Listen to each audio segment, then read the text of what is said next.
Hari ini saya akan bercerita tentang minggu-minggu yang saya alami, yaitu saya kedatangan tamu umurnya 40-an, 40, 41, 42, atau 39, yang terpikat pada karya saya dan juga saya barangkali karena melihat YouTube-nya Mas Helmi Yahya. Orang tersebut namanya Ruben, kita manggilnya Mas Ruben, dari Cempaka Putih. Dia datang ke rumah membawa lukisan saya tahun 93, seperti yang ada di belakang saya ini. Sebuah lukisan model yang saya garap sangat halus sekali. Waktu itu saya mengagumi Pak Rudiat Martadireja, Pak Raden Rudiat Martadireja, pelukis dari Bandung yang kalau melukis model dia sangat teliti sekali dan soft sekali, lembut sekali dengan sentuhan-sentuhan warna yang tidak ada tandingannya. Bagi saya Pak Rudiat adalah maestronya pelukis model. Saya lukis model ini di Kuningan, di Galeri Hipta waktu itu, bersebelahan dengan KFT dan Parvi, kantor Parvi KFT, sehingga ada model-model yang atau bintang film yang datang ke Kuningan untuk melihat karya-karya pelukis Hipta. Kemudian ada yang mau dilukis, kemudian saya lukis ini tahun 93, dan ternyata serial ini habis. Sekian tahun kemudian habis. Lukisan ini dikoleksi oleh, saya lihat di daftar kolektor saya dan foto lukisan saya yang dikoleksi oleh Pak Liu Qiji.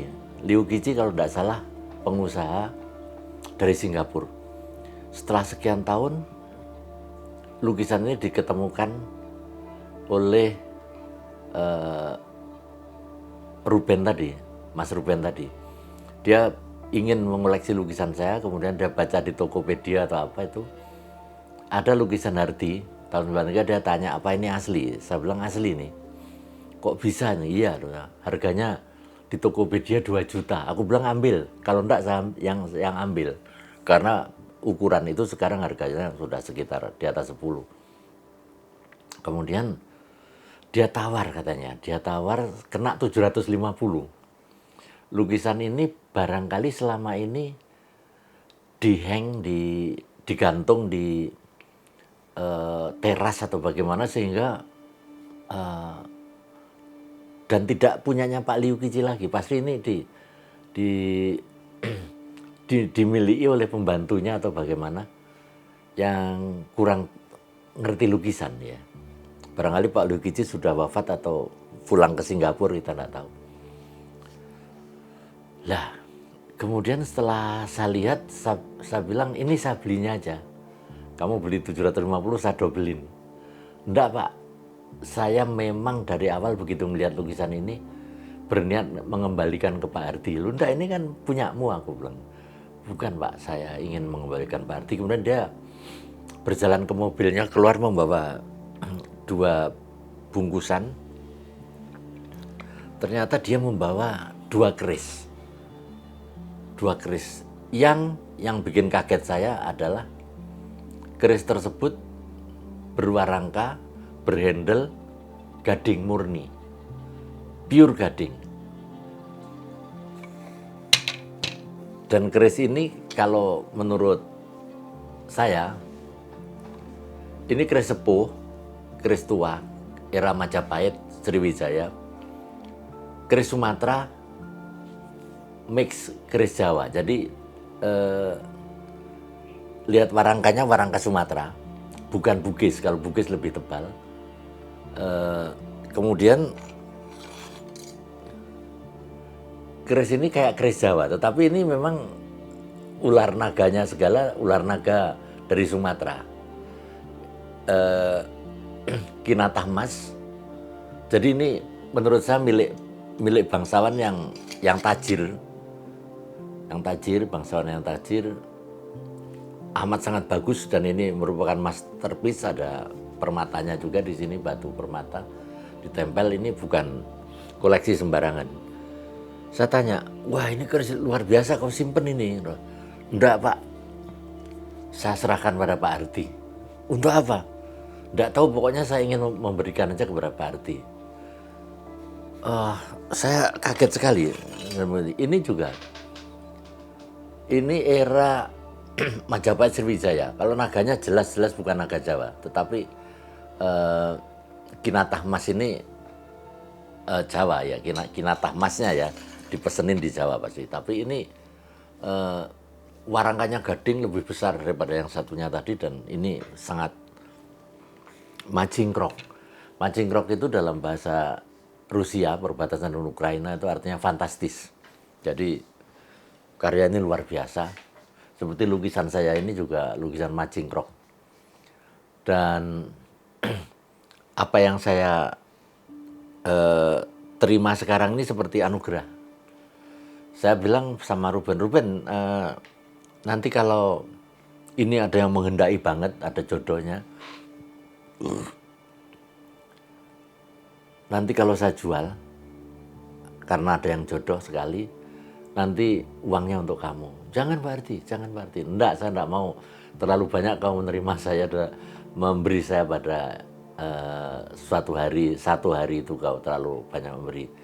Dan ini fenomena baru bagi saya, karena Ruben itu saya kenal di Instagram. Sebelumnya ada dua kolektor saya yang juga terpikat dengan lukisan saya, yaitu Mas Hendri dan Mas Denny.